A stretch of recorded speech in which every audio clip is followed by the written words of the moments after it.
OK, right, let's move on to the front cover of the Telegraph, Friday's Telegraph. Leo, what are they going with? So Suella Braverman says Islamists are in charge of Britain now. This is an article for the Telegraph in which she said Britain was sleepwalking into a ghettoised society. I don't think we're sleepwalking. I think the wokists are actively planning this ghettoised society that's going to threaten free expression and British values in the wake. This is in the wake of the Commons chaos when the Speaker was. They're supposed to table an SNP motion, and then he threw away the rules and allowed Labour to chair the sort of surprise motion. Well, the motion wasn't one that Labour were happy with because the SNP's phrasing was about it was condemning the Israeli state effectively, right. And Labour wanted to be able to call for a ceasefire without that wording. Well, and what the Speaker said was that he had to, or what people are saying is he had to do it. He had to allow this watered down bill with a different wording because Labour politicians were getting death threats from Islamists. So this is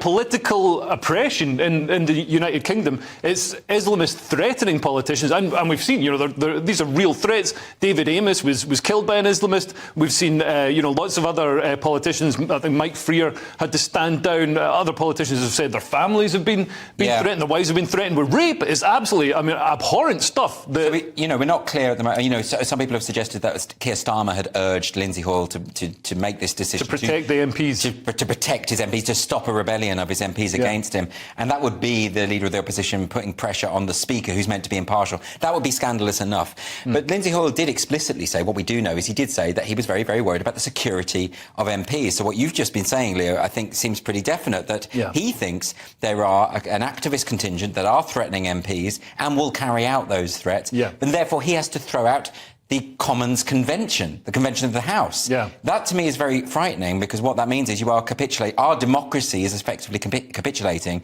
to far-left agitators and Islamist extremists. Paul? And you have to capitulate, because if you don't capitulate, you have to admit there's an issue.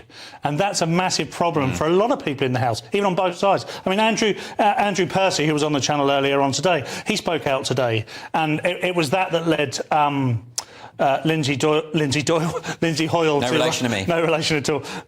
To make those comments. And I think we'd be much better to come at this from the other way around and just openly admit it. We were talking about free speech earlier. I think people should be able to say what they like. I think you can, plaster what you like on Big Ben, but let's always have open and honest debate about it. Let's talk about who the perpetrators are. You're absolutely right that they won't address this. After the murder of David Amess, absolutely horrific attack by an Islamist radical, they started talking in Parliament about how they wanted to police people's tweets a bit more, clamp down on hate speech. It had literally nothing to do with what happened. Well, they don't want to address the problem. Nobody can address the problem, because if you address the problem, you get called racist and Islamophobic, and that's the worst thing that can happen to a politician. I mean, people lose their careers over stuff like that. I mean, we've seen this for decades now. Since Salman Rushdie was threatened, we've seen the Batley Grammar School, we've seen Lee Rigby being beheaded. There's been a lot of incidents that should have been an absolute inflection point in society, where we're like, we need to get a grip on this, but it's easier to just keep kicking the can down the road and hope somebody else is going to deal with it. But eventually it's going to reach some point. We're going to have, there's going to be some sort of horrific incident. I don't know what could be more horrific than, the Manchester Arena bombing, but there's going to be something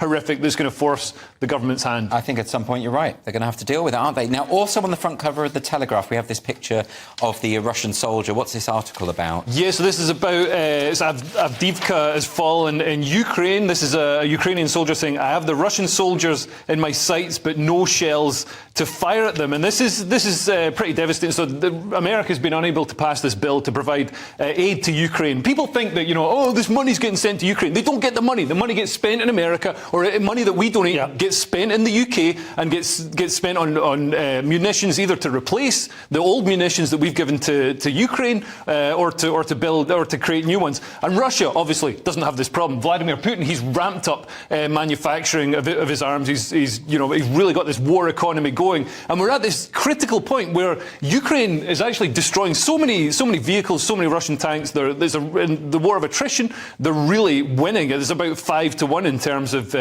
how many tanks and troops are. Is that right? Yeah. Until Avdiivka fell, because Russians are on the attack, so they're rolling these tanks across open ground, and Ukraine's been just picking them off with artillery, picking them off with drones, and all the rest of it. The worry is now that Ukraine doesn't have the resources to do that. So now Russia can not only attack Ukraine, but it's building up, it's ramping up production. So now it's going to be they've already said we're going to possibly attack the Baltics. They've also made very clear statements that they're going to attack Moldova. Yeah. So, and Russia's spend, if you include purchasing power parity, is actually greater. They get more bang for their buck. Their spend is greater than the entire EU military budget.